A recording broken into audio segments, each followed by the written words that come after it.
A Bit Lit, celebrating creativity and research of all kinds. Daniel, hello, how are you? I I'm doing well. How are you? Yeah, I'm good too, thank you. I'm really delighted to be speaking to you today. I know we're having an especially devilly conversation, so I'm excited about that. Would you mind introducing yourself and telling us a bit about your work, please? Yes, of course. My name is Daniel Froid. I'm a fifth-year PhD candidate at Purdue University in Indiana. I'm currently finishing up my dissertation, which is titled Enlightenment Devilry, and traces devilry as both a subject and a mode of inquiry throughout the long 18th century, from Paradise Lost to Gothic fiction. And do you mind telling us a bit more about what you mean by subject and mode of inquiry? Yes, of course. So I'm interested in narratives in which devils actually appear as characters, so not just references or turns of phrase. But I'm also interested in works that use devils to do something, to provoke certain kinds of thinking. So my argument essentially is that throughout the 18th century, writers use devilry to present certain kinds of knowledge as both enticing, exciting, but also dangerous or threatening. It's essentially the idea of the deal with the devil as being something forbidden, but also exciting, right? Which is essentially the serpent in the Garden of Eden, but also the Faust legend. And I found that in a variety of works, both dramatic and fictional, writers tend to use devils to do similar things, to investigate knowledge, to investigate the purpose of, say, novels, the purpose of theater. So devils are also often self-reflexive. They invite the reader or the viewer to think about what they're in the act of doing. Great, thank you so much. This is fascinating. I'm really looking forward to unpacking some of this.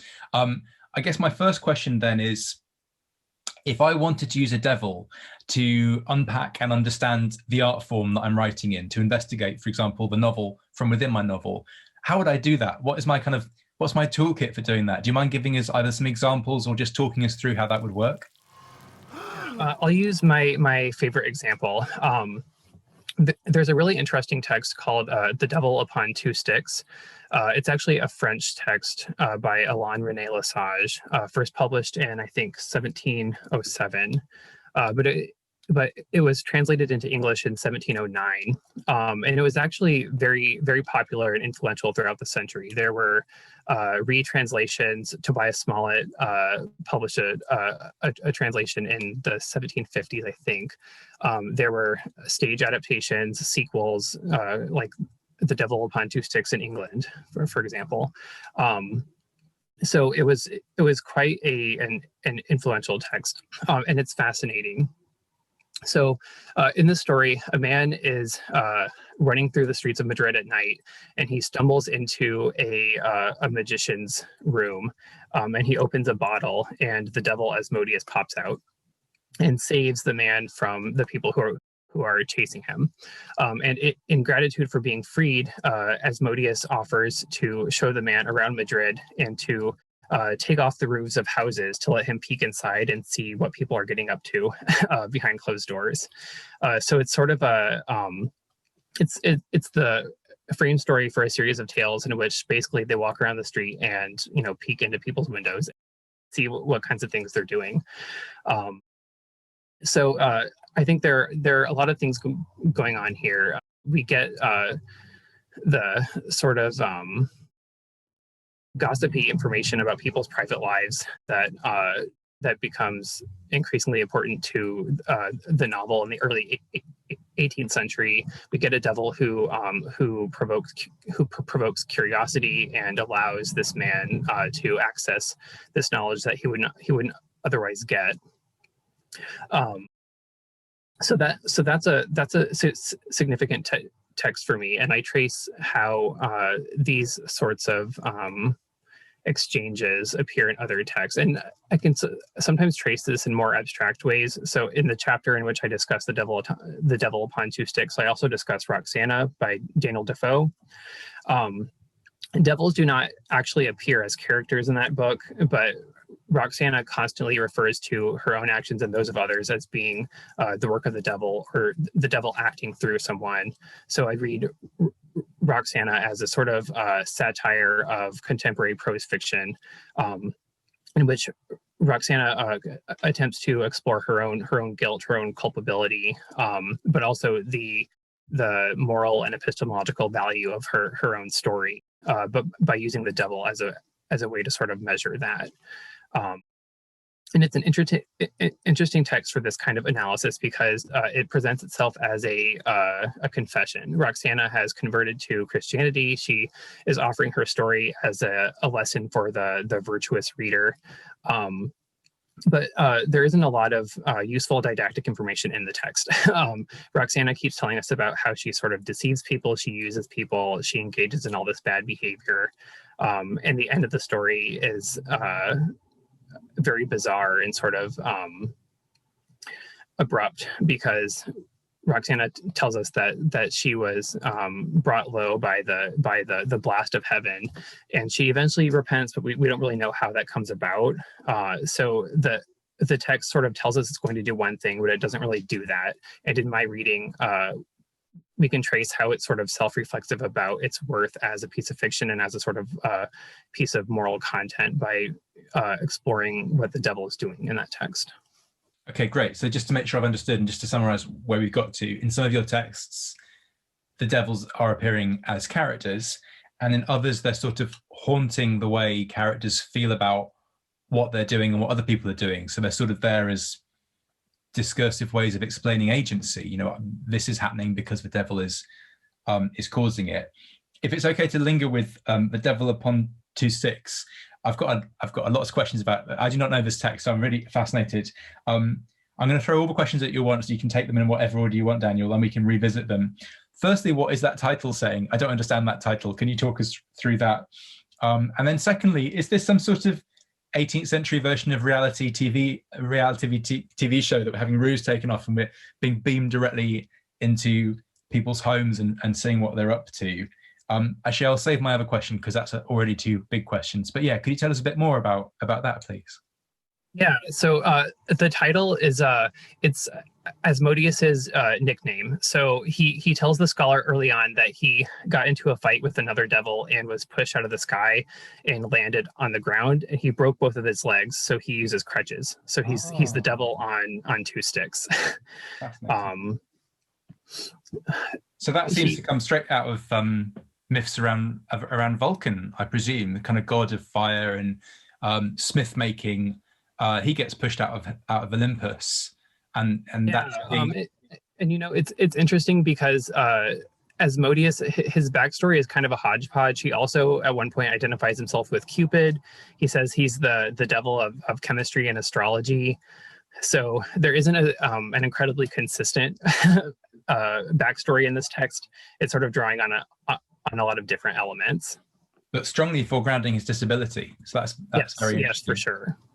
And then I guess the other question I had was about, in a way, it was again about agency, but also revisiting that question you raised at the start of using the devil to explore the limits and the function of literature.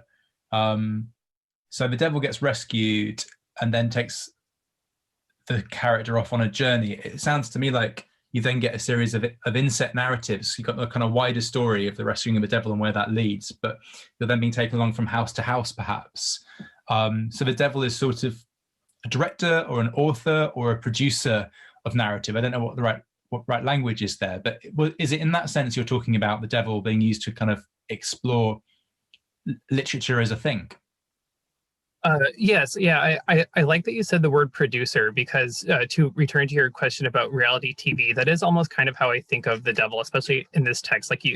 He's sort of arranging things. He's making the story possible. He's letting you see into what's happening beneath the roof.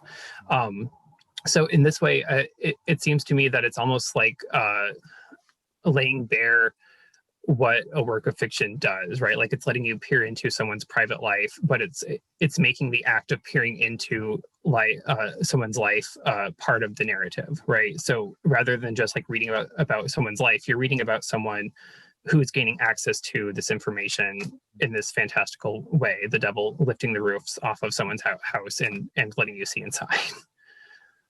Wow. So not just teasing the fabric of literature and what makes it tick, but literally the fabric of the buildings, kind of architectural deconstruction as well as literary. And Alan Moore, in his recent novel, Jerusalem, it's like this massive 1,200-page novel, which I recommend if you have a lot of time on your hands. It's a pretty impressive novel.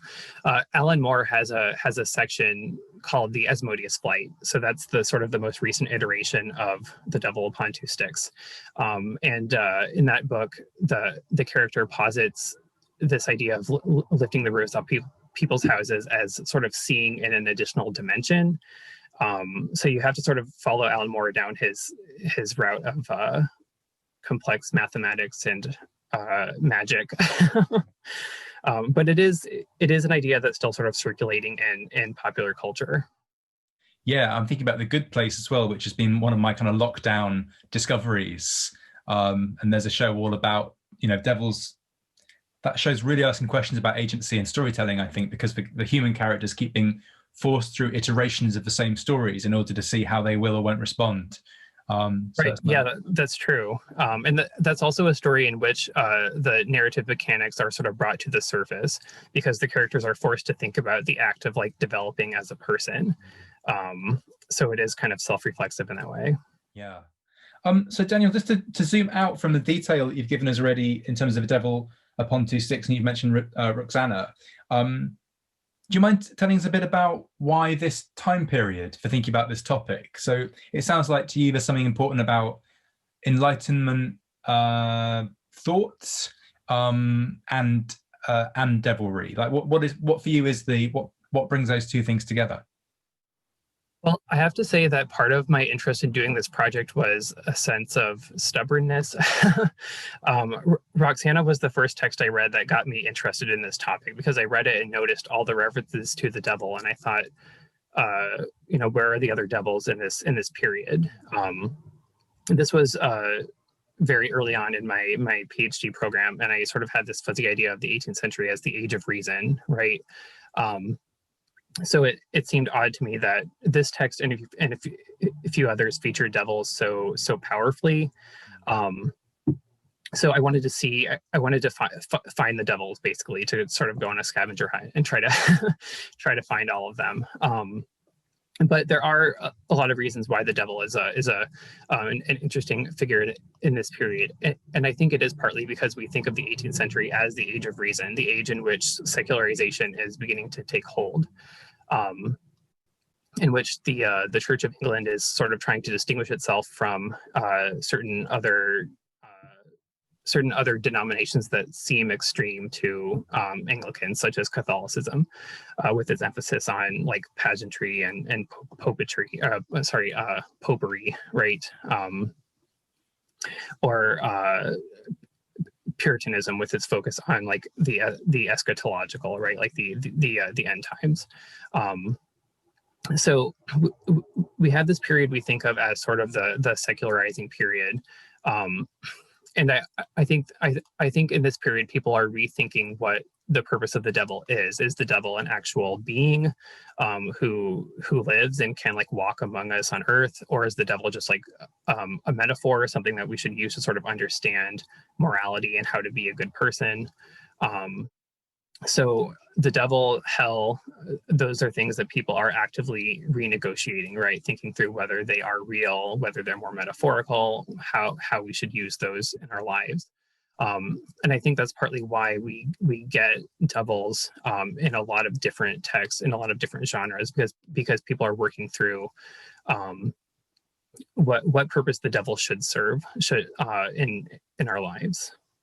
Yeah, thank you. You said that your project's taking Milton as a sort of temporal starting point. So just to be perverse, and we're in the middle of a conversation, if we can now cycle back to the start of your historical period, do you mind telling us where Milton fits in this? Yeah. Well, on a sort of practical level, I figured I had to start with Milton because Milton's Satan is arguably the most famous devil in all of English literature. Um, and in my reading of Milton, I actually am focusing on how Milton uses Satan to think through chronicles of history. So there are a lot of references early on in Paradise Lost to nations in the Middle East and in the Far East. And Milton links Satan to those other nations, those other histories, in order, in my reading, to reject them as not the accurate viewpoint, right? Because Milton is interested in establishing a certain perspective on Christian history and sort of justifying the story of Christianity as valid. And I link Paradise Lost to some sort of unusual texts, to Defoe again. He pops up quite a bit. Defoe's political history of the devil, in which Defoe's Satan takes issue with Milton's representation of him, but also Heywood's Eovi, which is a very peculiar Oriental tale. And in all three of these texts, I'm trying to think through how these authors are negotiating non-Western visions of history, or of the earliest history of the planet, and arguing that they're using the devil to think through but reject those non-Western histories as dangerous, as invalid. And you mentioned Heywood. Can you tell us more about Heywood? Yes, I can. Heywood, she wrote so many books in so many genres. She was totally brilliant, I think. And Eovi is probably the weirdest book I've ever read. It's an Oriental tale set in it's what would be Oceania, Australia, in the time before Adam was created, so tens of thousands of years in the past, in this sort of Orientalized fantasy kingdom, essentially. And devils don't crop up a lot in this text, but we do get these references to evil spirits who sort of animate the evil sorcerer in the text, and he relies on them to gain knowledge that he uses to cause political unrest. And there's also a fascinating frame narrative in which the tale itself is translated from the natural language of humanity into Chinese and then to English. So it has all these layers of obfuscation. And that too, I think, works with what Eliza Heywood is trying to do in terms of thinking through these non-Western versions of how humanity emerged, right? She references some contemporary books on the flood, on the idea of the original language of humanity, but she proves these ideas to be maybe dangerous or flawed or invalid. Yeah, great. Thank you. That's fascinating. Daniel, it sounds to me like your work is unbelievably widely encompassing and thinking about hugely cross-national questions, cross-religious questions and conversations. And I really love how we're covering kind of the male canonical figures of this period, like Milton and Defoe on the one hand, and then someone like Eliza Heywood on the other. And I know Heywood best from a very short story she wrote called Phantomina, which is just incredible. And I think she was called in the period Mrs. Novel or Mistress Novel. Feel free to correct me on that. But yeah, I think it was Mrs. Novel. Mrs. Novel, this hugely prolific central figure who, thanks to feminist scholarship over the last 20, 30 years, is finally getting a more focal point. And it's wonderful to hear your work bringing attention to hers. But certainly Phantomina for me raises some of these similar questions. I don't know if you know the story, but it's about a young woman who has sex with the same man by pursuing him in various different social identities. She dresses up as various characters in order to seduce him, and it raises incredibly exciting yet uncomfortable questions about sexuality and consent, but also agency again. And the question of who has made me do this comes up particularly at the end of the story. So those questions of agency feel really pressing in other parts of her work. And I should be going back to that novel that I feel like I know well and looking out for the devil now, because you're giving me devil tinted spectacles to go back to this work with. Well, the other text by her that I would recommend in this line of inquiry is another one I write about, A Spy Upon the Conjuror, which is a short novel she wrote about the Scottish fortune teller Duncan Campbell. There were 4 or 5 texts published about him in the 1720s. And in A Spy Upon the Conjuror, we get the main character, Justitia, who is obsessed with Campbell and his supposed ability to foretell the future. And we get all these references to her being sort of driven mad by curiosity. She steals stuff from his house. She pieces together torn up pieces of paper because she wants to get more information. And it's actually that text where we get the phrase "the devil of curiosity." So that's another place where the devil is used to sort of measure the moral value of what we're doing. We're reading about Justitia's pursuit for all kinds of secrets, right? Illicit information about other people. Yeah, fascinating. So we've got this self-consciously Christian culture, which is also self-consciously rational culture, as you were telling us earlier. Why this fascination and fixation with the devil? Well, I think the devil has always been a very popular figure in chapbooks, morality plays, to go back to the medieval period. A popular figure to think through what scares us, what we know or think we know about being good people. So I think that I think the devil is a key figure in popular culture anyway. But I think in the 18th century, sorry, I'm trying to think about. Huge question. Don't worry. I mean, you're right. There's a long cultural backstory there, isn't there, of fascination with the devil? And you mentioned popular culture, and I guess in a way, maybe that's a helpful way into this question of whether what you're tracing here is popular culture. So, if, for example, is Paradise Lost popular culture? And is it popular culture in the same way that Heywood or Defoe's work is? I mean, I don't know the answer to those questions, but it feels like the devil is both a useful, as you've said, but also an unsettling way to think about literature and the questions that literature raises. Right. Yeah, I agree. And I think it is worth thinking about whether the devil is being used in more in higher cultural forms like the epic, or in lower forms such as the novel or theater, which is often criticized for being sort of dangerous or just useless because it's not teaching people anything.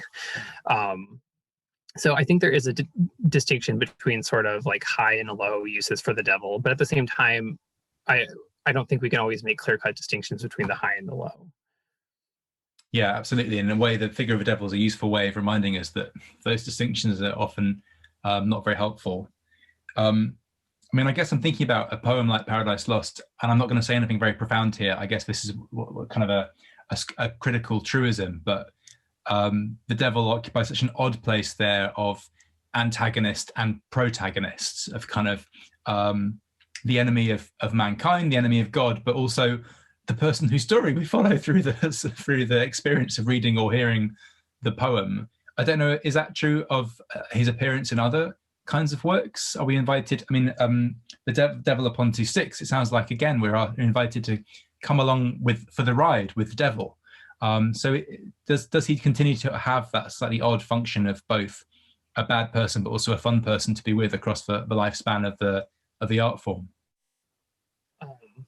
I don't know if it's anywhere as complex as in Paradise Lost, but maybe that's unfair to most works.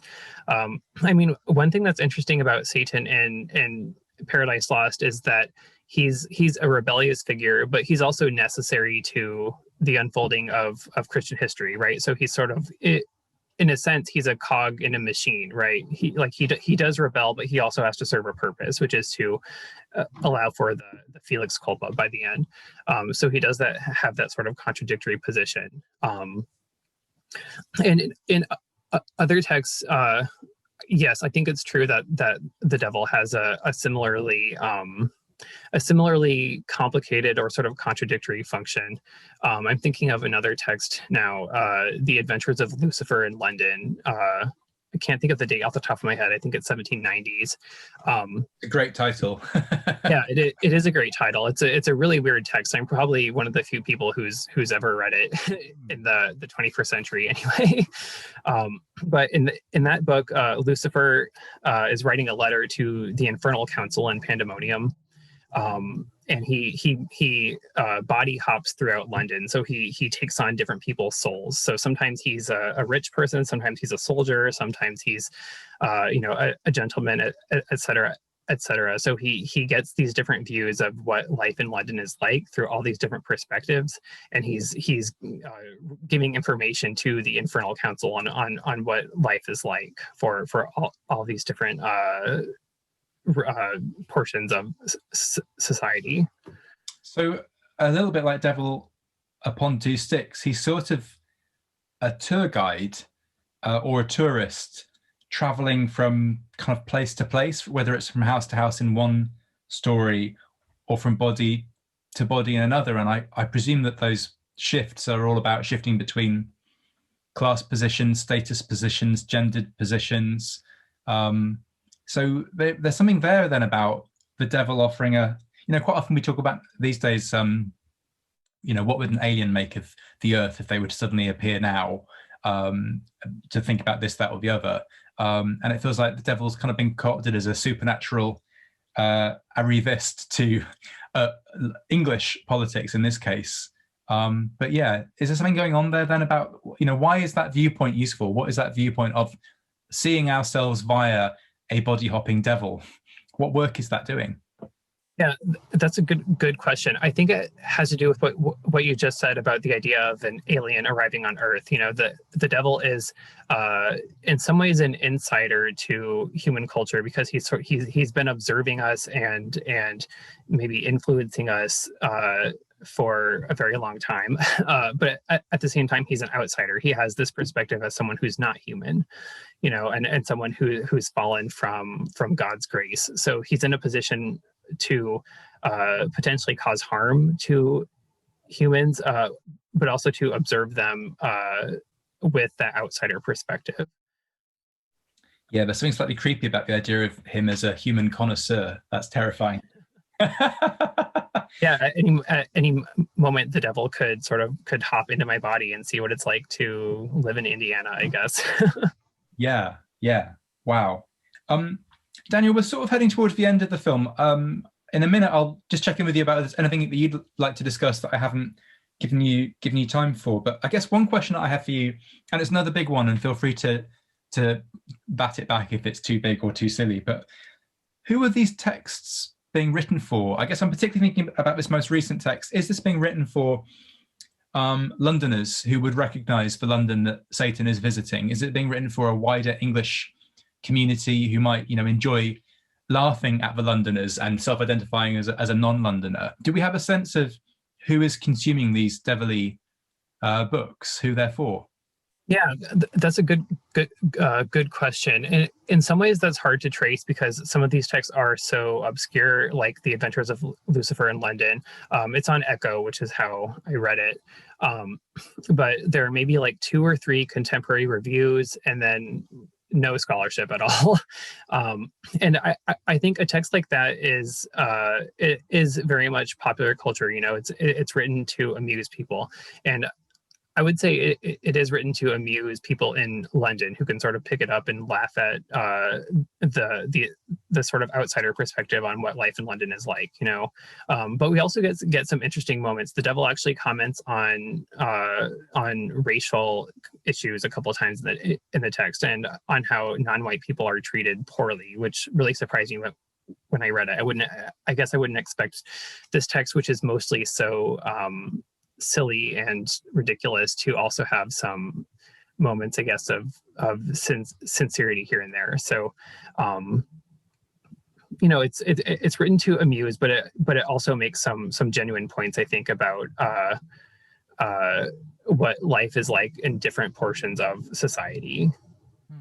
Another instance is when the devil points out that when he is a rich person, life is really great because he can do whatever he wants. But when he enters the body of a poorer person, life is more difficult because he doesn't have access to the same sorts of resources, right? Yeah, fantastic. Thank you. I've really enjoyed this conversation, and I'm especially impressed at how you cope with my probably very stupid and massive questions. So thank you. I take great delight in your description of yourself as on a scavenger hunt for the devil. Good luck with that. That's a very brave thing to do. I feel like you're like one of the wardens at Jurassic Park. You want to be very careful of the people you're hunting down. And we tend to end these films, Daniel, by asking what the word literature means to you. And I guess I'm also interested, if you have time and you're willing to think about this, to hear about what the word literature might mean to some of the people producing the texts you've been telling us about, some of the people who might have been consuming them, but also perhaps for the devil himself, who, you know, you've told us is busily writing letters back to hell, giving updates like a postcard, wish you were here, updates of his holiday in London.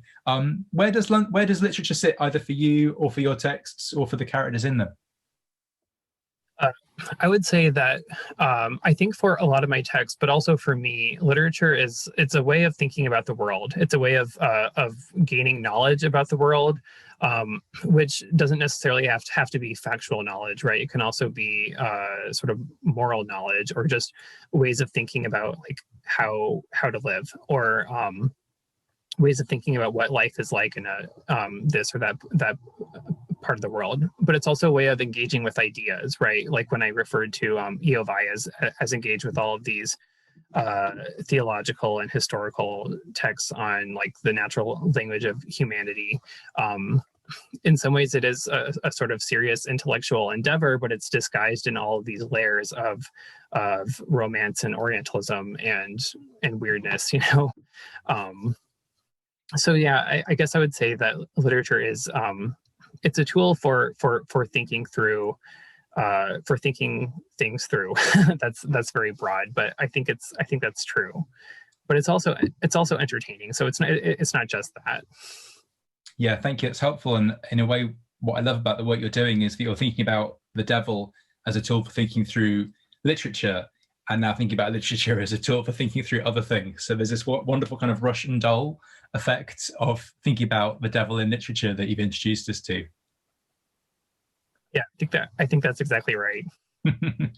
Daniel, thank you so much for your time. I've really enjoyed hearing about this, and good luck with the rest of your work. Cheers. Thank you for doing this video with me. You're welcome.